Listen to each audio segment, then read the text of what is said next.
అందుబాటులోకి వచ్చారు. భరత్ చెప్పండి, ఇప్పుడు ట్రాఫిక్ కి సంబంధించి అంటే అందరి చూపు అమరావతి వైపే ఉంది. లక్షలాది మంది ప్రజలైతే తరలి వస్తున్నారు అమరావతి ప్రారంభోత్సవం కనులారా వీక్షించడానికి. ఈ నేపథ్యంలో ట్రాఫిక్ కి సంబంధించి ఎటువంటి ఏర్పాట్లు చేశారు?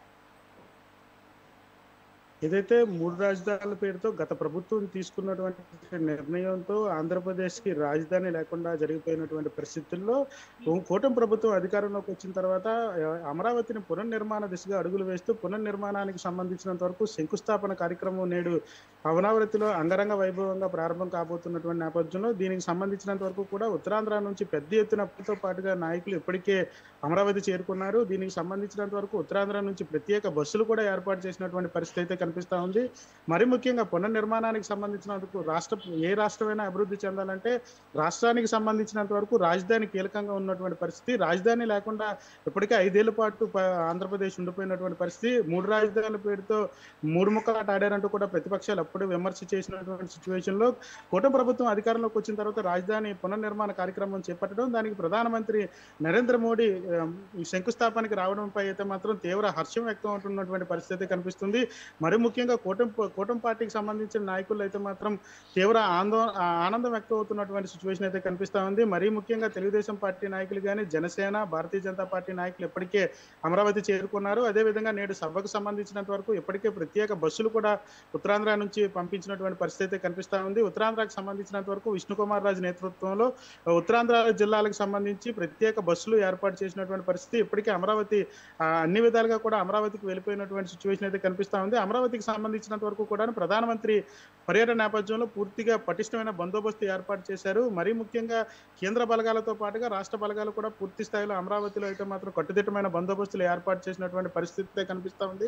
అయితే రాజధానికి సంబంధించినంత వరకు శంకుస్థాపన ప్రాంతాలకు సంబంధించి ఇప్పటికే 32 లోపల పికెట్స్ లాంటివి ఏర్పాటు చేసినటువంటి పరిస్థితిలో గ్యాలరీల్లో ఉన్నటువంటి పరిస్థితి. అమరావతి రైతులకు సంబంధించి 5 గ్యాలరీలు, ఉత్తరాంధ్రకు సంబంధించినంత వరకు ఒక 5 గ్యాలరీలు ఏర్పాటు చేశారు.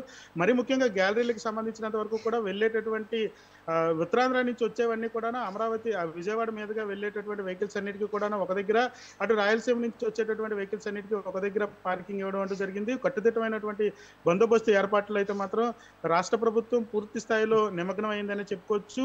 దాదాపు కట్టుదిట్టమైన బందోబస్తు అంటే ప్రధానమంత్రి నరేంద్ర మోడీతో పాటుగా ముఖ్యమంత్రి చంద్రబాబు నాయుడు, అదేవిధంగా పవన్ కళ్యాణ్ కూడా ఈ సభలో ఉన్నటువంటి నేపథ్యంలో అత్యంత కీలకమైనటువంటి నాయకులు, సెక్యూరిటీ ఎస్పీసీ కానీ ఎన్ఎస్జీ లాంటి సెక్యూరిటీ కలిగినటువంటి వ్యక్తులు కావడంతో పూర్తిగా పటిష్టమైన బందోబస్తు 3 అంచెల భద్రత ఏర్పాటు చేయడం జరిగింది. సభా వేదికపై కూడా ఉన్నటువంటి వ్యక్తులకి ఇప్పటికే సభకు పూర్తిగా ఎస్పీజీ పరిశీలనలోకి 24 గంటల ముందునే ఎస్పీజీ చేతుల్లోకి వెళ్ళిపోయినటువంటి పరిస్థితి. పూర్తిగా బందోబస్తు అంతటినీ కూడాను ఎస్పీజీ చేతుల్లో ఉంటుంది. ప్రధానమంత్రి వచ్చిన దగ్గర నుంచి అమరావతి ఎప్పుడైతే తిరువనంతపురం నుంచి మధ్యాహ్నం 2:15 తిరువనంతపురం నుంచి అమరావతి బయలుదేరనున్నారు.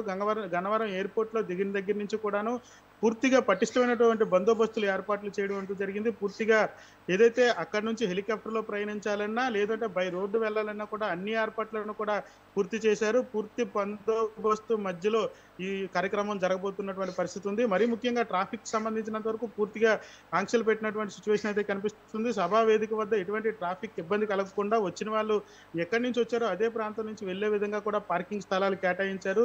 సుమారుగా దగ్గరలో ఉన్నటువంటి తూళ్ళూరు లాంటి ప్రాంతాల్లో పెద్ద ఎత్తున ఎకరాల కొద్ది భూములు ఏవైతే ఉన్నాయో ఆ భూములకు సంబంధించినంత వరకు తీసుకొని పార్కింగ్ యార్డులు ఇప్పటికే చేయడం అంటూ జరిగింది. బస్సులన్నీ కూడా ఒక చోట, విఐపి పార్కింగ్ ఒక చోట, వివిఐపి పార్కింగ్ ఒక చోట అంటూ కూడా ఇప్పటికే పోలీస్ శాఖ కానీ అన్ని విధాలు కూడా పార్కింగ్లు కేటాయించినటువంటి పరిస్థితి కనిపిస్తుంది. అదేవిధంగా పార్కింగ్ నుంచి వచ్చేటటువంటి సభాస్థలికి వచ్చేటటువంటి ప్రజలకు సంబంధించినంత వరకు కూడా పూర్తిగా ప్రజలు వచ్చేటటువంటి వేను కూడా పూర్తిగా పోలీసులు బందోబస్తు ఏర్పాటు చేయడం అంటూ జరిగింది. పార్కింగ్ కి సంబంధించి వివిఐపీలు ఎవరైనా సరే సభాస్థలి దగ్గరికి రావడం, డ్రాప్ చేసి మళ్ళీ ఆ వెహికల్స్ వెళ్ళిపోయి పార్కింగ్ స్థానంలోకి వెళ్ళిపోయినటువంటి పరిస్థితి ఉంటుంది. సభాస్థలికి సంబంధించినంత వరకు ఇప్పటికే ప్రజలను అలౌ చేసేశారు. ముఖ్యంగా సభమంతా కూడా ప్రజలందరూ కూడా నిండిపోతున్నటువంటి సిచ్యువేషన్ అయితే కనిపిస్తూ ఉంది. అమరావతికి సంబంధించినంత వరకు రైతులు కానీ, మరొక వైపు ఉత్తరాంధ్ర జిల్లా నుంచి వెళ్ళేటటువంటి ప్రజలందరూ కూడా సభాస్థలికి ఒక్కొక్కరుగా చేరుకుంటున్నటువంటి సిచ్యువేషన్ అయితే చూస్తూ ఉన్నాము. మరీ ముఖ్యంగా వివిఐపి ప్రోటోకాల్కి సంబంధించినంత వరకు ప్రధానమంత్రి పర్యటన నేపథ్యంలో సీఎం కాన్వేకి సంబంధించి సీఎం కాన్వేతో పాటుగా ప్రధానమంత్రి కాన్వే కూడా మిక్స్ చేసినటువంటి పరిస్థితి అయితే ఉంది. మొత్తం అంతా కూడా ఎస్బీజీ అండర్లోకి వెళ్ళిపోయినటువంటి పరిస్థితుల్లో సభా వేదిక వద్దకి ఎవరైతే ప్రధానమంత్రి, ముఖ్యమంత్రి వెహికల్స్ వెళ్ళి అక్కడి నుంచి నేరుగా ప్రధానమంత్రి ప్రసంగం ముగిసిన తర్వాత ఎయిర్‌పోర్ట్‌కి వెళ్ళిపోయే విధంగా కూడా ఏర్పాట్లు చేశారు. దీనికి సంబంధించినంత వరకు కూడా పోలీసులు పటిష్టమైనటువంటి బందోబస్తు ఏర్పాటు చేయడం అంటూ జరిగింది. 3 అంచెల భద్రత ఎస్‌పీజీతో పాటుగా స్టేట్ పోలీసులు కూడా వాళ్ళకి సహకరిస్తూ 3 అంచెల భద్రత ఏర్పాటు చేశారు. మరీ ముఖ్యంగా ఏదైతే పాకిస్తాన్‌కి సంబంధించినంత వరకు ఉగ్ర కదలికల నేపథ్యంలో బందోబస్తు అయితే మరింత పటిష్టం చేసినటువంటి సిట్యుయేషన్ అయితే చూస్తున్నాం. అయితే భరత్, సభాస్థలికి మీరు వచ్చే చెప్తున్నట్లు ప్రస్తుతం సభా ప్రాంగణం వద్ద హడావుడైతే నెలకొంది. ఈ నేపథ్యంలో ముఖ్య నేతలు, అక్కడ అధికారులు కూడా ఎవరెవరు చేరుకుంటున్నారు, ఇంకా చేరుకునే అవకాశాలు ఉన్నాయా, ఎటువంటి జాగ్రత్తలు తీసుకుంటున్నారు మరి? ఏదైతే అమరావతి పునర్నిర్మాణానికి సంబంధించినంత వరకు ఇప్పటికే ఏదైతే రాష్ట్రానికి సంబంధించినంత వరకు ఏదైతే 3 పార్టీలకు సంబంధించిన ప్రధాన నాయకులు అయితే ఇప్పటికే విజయవాడ చేరుకున్నటువంటి పరిస్థితి. మిగిలిన వాళ్ళందరూ కూడా ఒక్కొక్కరుగా ఎమ్మెల్యేలు కానీ, అదేవిధంగా జిల్లా ఇన్ఛార్జీలు కానీ ప్రజల్ని తీసుకుంటూ ఒక్కొక్కరుగా ఇప్పటికే అమరావతి చేరుకుంటున్నటువంటి సిచ్యువేషన్ అయితే కనిపిస్తా ఉంది.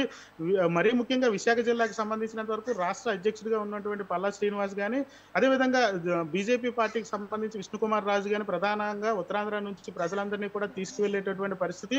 సభాస్థలిలో కూడాను వీళ్ళకి సంబంధించినంత వరకు ప్రత్యేక ఏర్పాట్లు చేసే విధంగా ప్రజలందరూ కూడా ఇబ్బంది కలగకుండా ఏదైతే పూర్తి ఏర్పాట్లను పూర్తి చేశారు.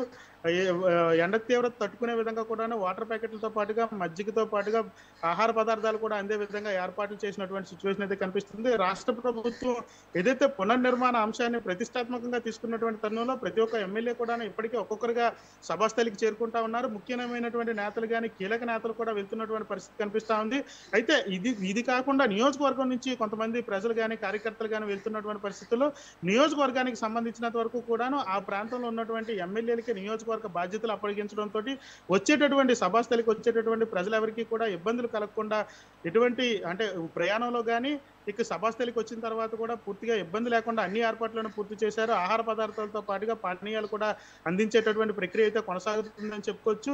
ఏదైతే సభ మధ్యాహ్నం 3:30 తర్వాత ప్రారంభం కానున్నటువంటి నేపథ్యంలో ప్రారంభ అనంతరం కూడాను ఏదైనా వర్షం పడినప్పటికీ కూడా ఇబ్బంది లేకుండా ఇప్పటికే పెద్ద టెంట్ హౌస్లు వేసినటువంటి సిచ్యువేషన్ అయితే కనిపిస్తా ఉంది. మరి ముఖ్యంగా పెద్ద సభ కావడంతో ప్రధానమంత్రి చెప్పేటటువంటి ప్రతి ఒక్క మాట అందరికీ వినిపించేలాగా లౌడ్ స్పీకర్తో పాటుగా ప్రతి ఒక్కరికి కనిపించే విధంగా ప్రతి ఒక్క బ్యారిగేట్ లో కూడాను ఎల్ఈడి స్క్రీన్లు కూడా ఏర్పాటు చేసినటువంటి సిచ్యువేషన్ అయితే మనం సభాస్థలిలో చూడొచ్చు.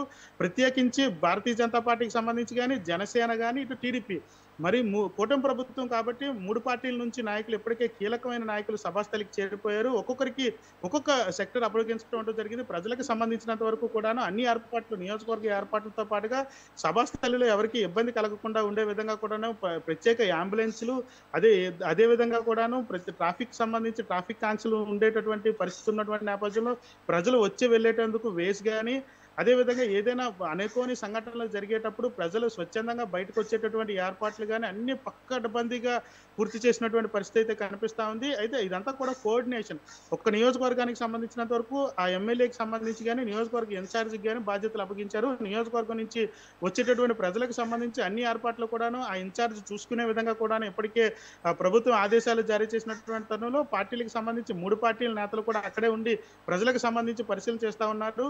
మరీ ముఖ్యంగా పునర్నిర్మాణ అంశం సంబంధించినంత వరకు కూడాను ఏదైతే పునర్నిర్మాణానికి సంబంధించి వచ్చేటటువంటి ప్రజలతో పాటుగా కేంద్ర ప్రభుత్వం నుంచి వచ్చేటటువంటి మాటలో ఏదైతే ప్రధానమంత్రి మాటల్లో ఈసారి ఏం రాబోతా ఉంది ఉత్తరాంధ్ర జిల్లాలకు సంబంధించినంత వరకు వెనుకబడిన జిల్లాలుగా ఉండిపోయింది. భరత్, మీరు లైన్ లో